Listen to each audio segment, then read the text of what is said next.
এবারে আমরা ত্রিভুজ নিয়ে কিছু প্রাথমিক ধারণা নেই, যেগুলো হচ্ছে পরবর্তীতে আমাদের ত্রিভুজ সংক্রান্ত প্রায় সকল উপপাদ্য বা সম্পাদ্যতেই প্রয়োজন পড়বে।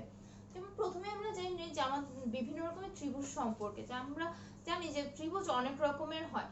তিনটি বাহুর সংযোগ ক্ষেত্রকে আমরা ত্রিভুজ বলছি, এটা ঠিক, কিন্তু ত্রিভুজের নানান বৈশিষ্ট্যের উপর ভিত্তি করে ত্রিভুজ নানা রকমের হতে পারে। যেমন সমবাহু ত্রিভুজ, সমদ্বিবাহু ত্রিভুজ, স্থূলকোণী ত্রিভুজ, সূক্ষ্মকোণী ত্রিভুজ, বিষমবাহু ত্রিভুজ, এরকম নানা রকমের ত্রিভুজই আমরা দেখতে পাই। এরপর আমরা জানি যে ত্রিভুজ যেমনই হোক না কেন, ত্রিভুজের তিনটি কোণের সমষ্টি সবসময় দুই সমকোণ হবে। অর্থাৎ ত্রিভুজটি যে আকারেরই হোক না কেন, সমবাহু হোক, সমদ্বিবাহু হোক, অথবা বিষমবাহু হোক, অথবা সূক্ষ্মকোণী বা স্থূলকোণী যাই হোক না কেন, এই তিনটি কোণের সমষ্টি সবসময় 180 ডিগ্রি বা দুই সমকোণই হবে। ত্রিভুজের তিনটি বাহু যোগ করলে আমরা যে কোণগুলো পাচ্ছি ভিতরে, সেগুলোকে আমরা বলছি অন্তঃস্থ কোণ। এবারে যদি আমরা ত্রিভুজের কোনো একটি বাহুকে বাড়িয়ে দিই, তাহলে আমরা এখানে যে কোণটি পাই সেগুলোকে আমরা বলি বহিঃস্থ কোণ। একইভাবে এই বাহুটি যদি বাড়িয়ে দিই, তবে এদিকে আমরা পেয়ে যাচ্ছি আরেকটি বহিঃস্থ কোণ। এদিকেও যদি বাড়িয়ে দিই, তবে আমরা পেয়ে যাই আরেকটি বহিঃস্থ কোণ। অর্থাৎ ত্রিভুজের বহিঃস্থ কোণও রয়েছে।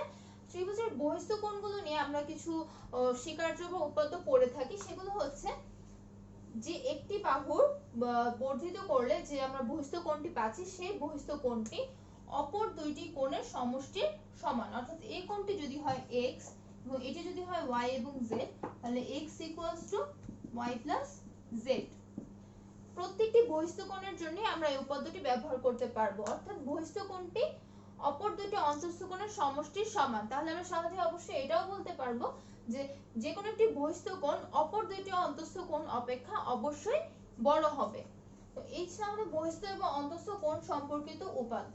এবারে যে কোনো ত্রিভুজ আমরা জানি যে তিনটি রেখাকে আবদ্ধ করে দিলে আমরা পেয়ে যাচ্ছি একটি ত্রিভুজ। কিন্তু রেখা যে আবদ্ধ করব, সেই রেখাগুলোর দৈর্ঘ্য নিয়ে আমাদের কিছু শর্ত রয়েছে। যেমন ত্রিভুজের যে কোনো দুইটি বাহুর দৈর্ঘ্যের সমষ্টি তৃতীয় বাহু অপেক্ষা অবশ্যই বড় হবে। এমন যদি না হয়, তবে সেটি কোনো ত্রিভুজ গঠন করতে পারবে না। অর্থাৎ যদি এমন হয় যে এইটার সমষ্টি হচ্ছে 2, এটা হচ্ছে 2, এটা হচ্ছে 3, এটা হচ্ছে 4, এই অবস্থায় আমরা দেখতে পাচ্ছি যে 3 + 2 5, 4 এর থেকে বড়, তাহলে এই ত্রিভুজটা গঠন করা যাবে। কিন্তু যদি তা না হয়ে হতো এটা হচ্ছে 5, তাহলে কি হচ্ছে যে 5 আর 3 8, অথবা 4 আর 3 7, 5 এর থেকে বড়, এটাও হচ্ছে। কিন্তু যদি এমন কিছু হয়ে যায় যেটা হচ্ছে যোগফল ছোট হয়ে যাবে, যেমন এটা যদি হয়ে যায় 8, তাহলে 4 আর 3 7, আমরা দেখতে পাচ্ছি এই বাহুর দৈর্ঘ্য থেকে অপর দুইটির সমষ্টি কম হয়ে যাচ্ছে। এই অবস্থায় এই ত্রিভুজটা গঠন করা যাবে না। একইভাবে আরো একটি শর্ত রয়েছে যে দুইটি বাহুর দৈর্ঘ্যের অন্তর অপর বাহু অপেক্ষা বড় হবে। অর্থাৎ এই দুটির অন্তর হচ্ছে আমরা দেখতে পাচ্ছি যে এই দুটির অন্তর হচ্ছে 4, দেখতে পাচ্ছি যে এখানে 4, আবার এখানে হচ্ছে 3 হচ্ছে 4 এর চেয়ে ছোট, তাহলে এই বাহুটা এই ত্রিভুজটা গঠন করা যাবে না। তাহলে যেটা করতে হবে যে অপর দুই বাহুর অন্তর থেকে সবসময় তৃতীয়টার দৈর্ঘ্য বড় হতে হবে। যদি আমরা অন্তর কাউন্ট করি, অর্থাৎ এখানে কমপক্ষে 5 হতে হবে যদি আমরা একটি ত্রিভুজ গঠন করতে চাই। এই হচ্ছে বাহুর দৈর্ঘ্য নিয়ে শর্তগুলো। আবার আমরা জানি সমকোণী ত্রিভুজের ধর্মগুলো অনেক সময় একটু ভিন্ন রকমের হয়। সমকোণী ত্রিভুজের ক্ষেত্রে যে শর্তগুলো রয়েছে বা যে প্রাথমিক স্বীকার্যগুলো রয়েছে, যে সমকোণী ত্রিভুজের সমকোণ ব্যতীত অপর দুটি যে সূক্ষ্মকোণ রয়েছে তারা পরস্পরের পূরক, অর্থাৎ তাদের সমষ্টি হবে 90 ডিগ্রি। এবারে আমরা শিখব সমকোণ সম্পর্কিত সবচেয়ে জরুরি একটি স্বীকার্য বা উপাত্ত, পিথাগোরাসের উপপাদ্য নামে যেটি হচ্ছে পরিচিত। এই উপাদ্যটি হচ্ছে যে কোনো সমকোণী ত্রিভুজের অতিভুজের বর্গ অপর দুইটি বাহুর বর্গের সমষ্টির সমান। অর্থাৎ এরূপ অতিভুজটার বর্গ অপর দুইটি বাহুর বর্গের সমষ্টির সমান। এগুলো ছিল হচ্ছে নানা রকমের ত্রিভুজ নিয়ে আমাদের ধারণাগুলো, যেগুলো আমরা পরবর্তীতে প্রায় সব প্রমাণে আমাদের কোন না কোনটি কাজে লেগেই যায়। এখন আমরা দেখব ত্রিভুজের সর্বসমতার কিছু বৈশিষ্ট্য। এর আগে আমরা জেনে নিই যে সর্বসম বলতে আমরা কি বুঝাচ্ছি।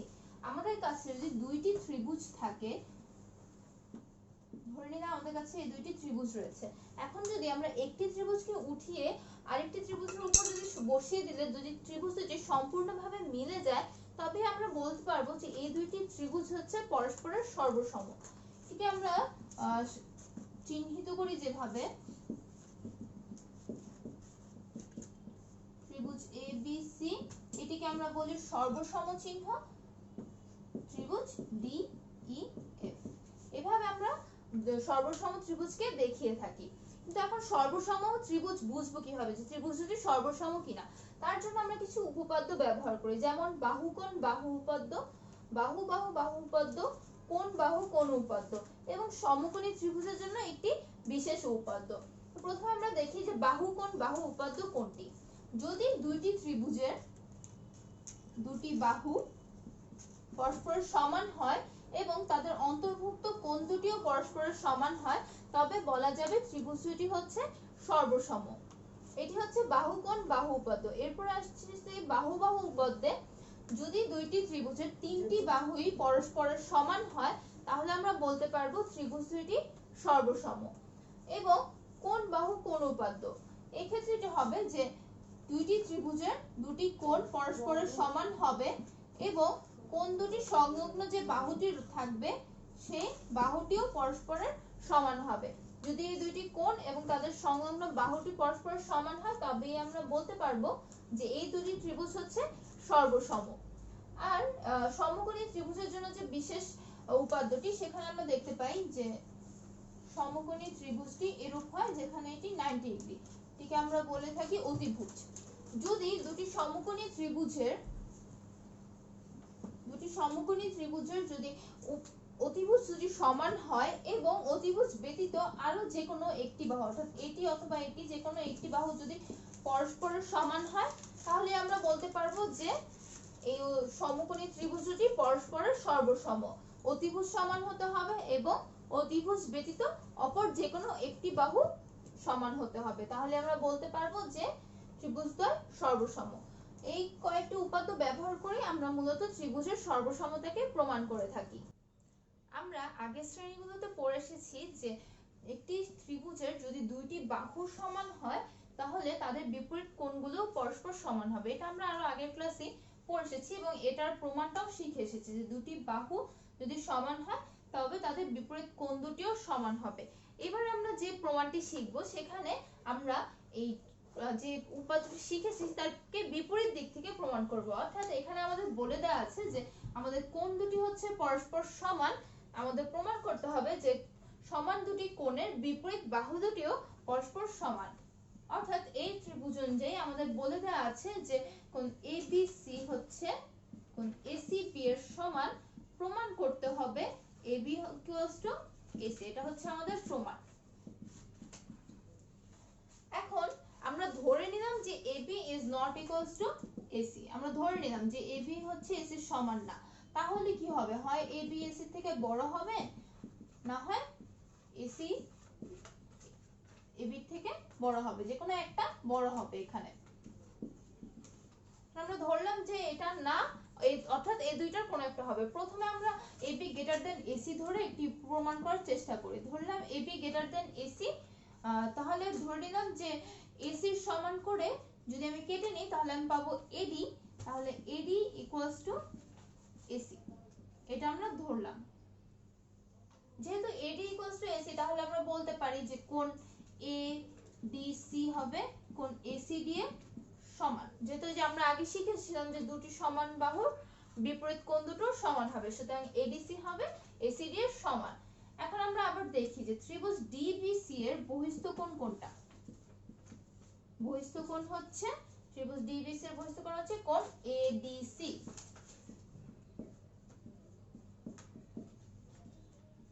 এখন আমরা একটু আগে একটা স্বীকার্য পড়ে এসেছিলাম যে একটি বহিস্থ কোণ, ত্রিভুজের একটি বহিস্থ কোণ বিপরীত অন্তঃস্থ কোণ থেকে অবশ্যই বড় হবে। অর্থাৎ এখানে যদি আমি এবিসি কে ধরি, এবিসি হচ্ছে এখানে অন্তঃস্থ কোণ, সুতরাং কোণ এডিসি অবশ্যই কোণ এবিসি থেকে বড় হবে। যদি আমরা এখানে AD = AC যদি যেহেতু ধরেই নিয়েছি সুতরাং এটা সমান হবে। এখন ADC কে আমরা কি লিখতে পারি যে ACD কোণ, তাহলে কোণ ACD ও হচ্ছে কোণ ABC থেকে বড় হবে। আবার আমরা এখানে দেখতে পাচ্ছি যে কোণ ACD আসলে কোণ ACB এরই একটা অংশ, অর্থাৎ কোণ ADC ACD অবশ্যই কোণ ACB থেকে ছোট। যেহেতু এটা ছোট তাহলে অনেক ইজিলি আমি বলতে পারছি যে কোণ ACB অবশ্যই কোণ ABC থেকে বড় হবে। কিন্তু আমরা স্বীকার্য বা আমরা ধরে নিয়েছিলাম যেটা যে দুইটি কোণ সমান, সেখানে আমরা দেখতে পাচ্ছি যে ACB আসলে ABC এর সমান, সুতরাং এটা হওয়া সম্ভব না। আবার যদি আমরা একটা ধরে করি যে AB < AC ধরে যদি আমরা করি তাহলে আমরা পাবো যে কোণ ABC is greater than কোণ ACB। কিন্তু আমরা জানি যে আমরা পেয়ে আসছি যে এই দুটো কোণ সমান, সুতরাং এটা হওয়া সম্ভব না। তাহলে যেহেতু AB greater than AC হওয়া সম্ভব না, AC greater than AB হওয়া সম্ভব না, তাহলে অবশ্যই AB AC এর সমান। তাহলে আমরা অবশ্যই বলতে পারছি যে আমরা শিখে এসেছিলাম দুইটি বাহু সমান হলে পরস্পর কোণ দুটি সমান। তাহলে আমরা আজকে প্রমাণ করে এটাও জানলাম যে দুটি কোণ যদি সমান হয় তবে তাদের বিপরীত বাহুগুলো সমান হবে। আমরা আরো একটি উপাদ্য আরো আগের ক্লাস থেকেই পড়ে আসছি যে যদি একটি ত্রিভুজের একটি বাহু অপর বাহু থেকে বড় হয় বা বৃহত্তর হয় তবে বৃহত্তর বাহুর বিপরীত কোণটি ক্ষুদ্রতর বাহুর বিপরীত কোণ অপেক্ষা বড় হবে। এই সম্পাদ্য বা উপাদ্যটি আমরা আরো আগের ক্লাস থেকেই পড়ে আসছি। এবারে আমরা এই উপাদ্যটিকে একটু বিপরীত দিক থেকে প্রমাণ করব যে একটি কোণ বড় হবে অপরটি কোণ থেকে, তাহলে বৃহত্তর কোণটির বিপরীত বাহু ক্ষুদ্রতর কোণের বিপরীত বাহু অপেক্ষা বৃহত্তর হবে। এটাই আমরা এখন প্রমাণ করব যে ত্রিভুজ ABC এর কোণ ABC কোণ ACB থেকে বড়। এই অবস্থায় আমাদের প্রমাণ করতে হবে যে AC হচ্ছে AB থেকে বড়। এখন যদি AC AB থেকে যদি বড় না হয় তাহলে কি হবে? আইদার একদম সমান হবে আর হচ্ছে AC ছোট হবে AB বড় হবে, AC = AB হবে অথবা AC AB হবে। এখন ধরে নিলাম যে AC হচ্ছে AB এর সমান, তাহলে অবশ্যই কোণ ABC হবে কোণ ACB এর সমান। এটা আমরা আগে পড়ে এসেছি যে দুটি বাহু সমান বাহু বিপরীত কোণ দুটি সমান। যেহেতু এটি আমাদের দেওয়া শর্তের বিরোধী সুতরাং এটা হওয়া সম্ভব না। আবার যদি AC AB হয়, যে উপাদ্যটি আমরা ছোটবেলা থেকে শিখে এসেছি যে বৃহত্তর বাহুর বিপরীত কোণটি ক্ষুদ্রতর বাহুর বিপরীত কোণ অপেক্ষা বড় হবে, সেই শর্ত অনুযায়ী AC AB হলে AC ছোট হলে কোণ ABC ও ছোট হবে, অর্থাৎ এটা হবে। কিন্তু আমরা দেখতে পাচ্ছি যে আমাদের প্রদত্ত যে শর্তটি রয়েছে সেই শর্তকে এটি বিরোধিতা করছে, সুতরাং এটি হওয়া সম্ভব না। যেহেতু AC = AB ও না AC AB ও না, তাহলে অপশনের একটাই থাকে যে AC greater than AB।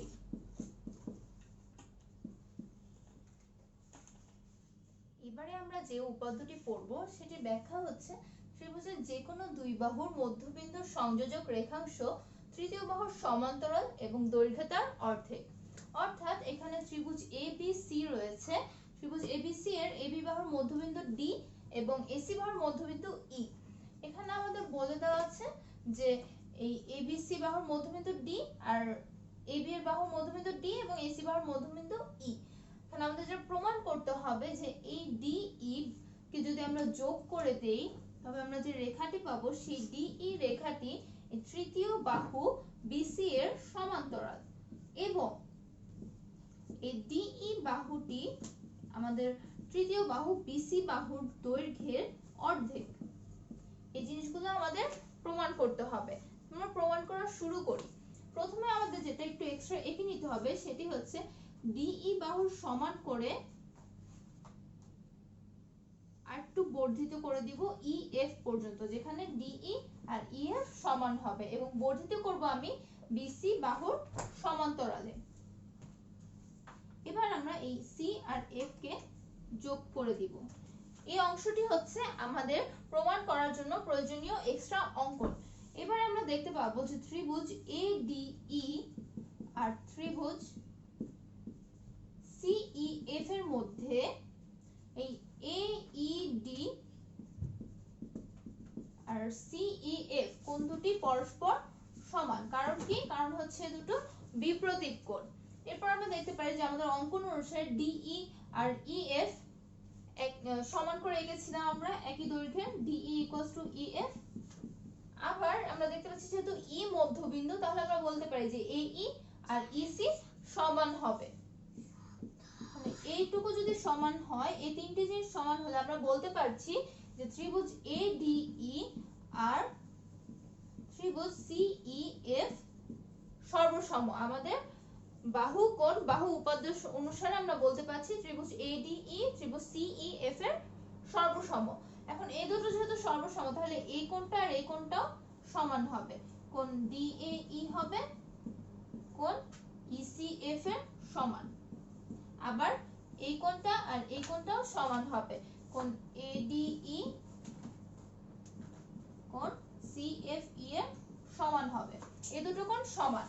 যেহেতু এই দুটো কোণ সমান, এগুলো যদি আমরা খেয়াল করে দেখি তাহলে এই কোণটা সমান হওয়ার কারণে এগুলো হচ্ছে একান্তর কোণ। অর্থাৎ DF আর BC এর যদি দুটো সরল রেখা হয়, তার ছেদক যদি হয় আমাদের EC ছেদক হলে তাহলে এই কোণগুলোকে আমি একান্তর কোণ বলতে পারবো।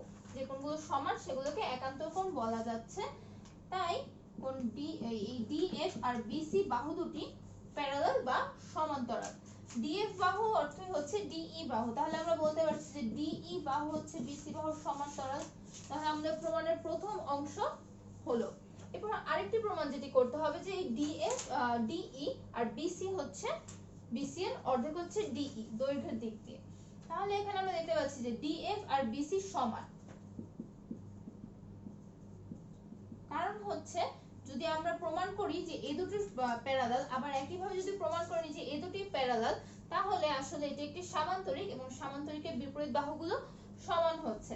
সুতরাং DF হচ্ছে BC এর সমান। DF যেহেতু BC এর সমান, DF কে আবার আমরা লিখতে পারি DE আর EF। এখন আমরা যখন EF অঙ্কন করেছিলাম তখন আমরা আসলে DE সমান করে অঙ্কন করেছি। তাহলে DE প্লাস DE সহজেই লিখতে পারছি আমরা। তাহলে 2DE হচ্ছে ইকুয়ালস টু BC। সুতরাং আমরা বলতে পারছি DE হচ্ছে হাফ অফ BC। তাহলে আমাদের প্রমাণের আরেকটি অংশ হয়ে গেল।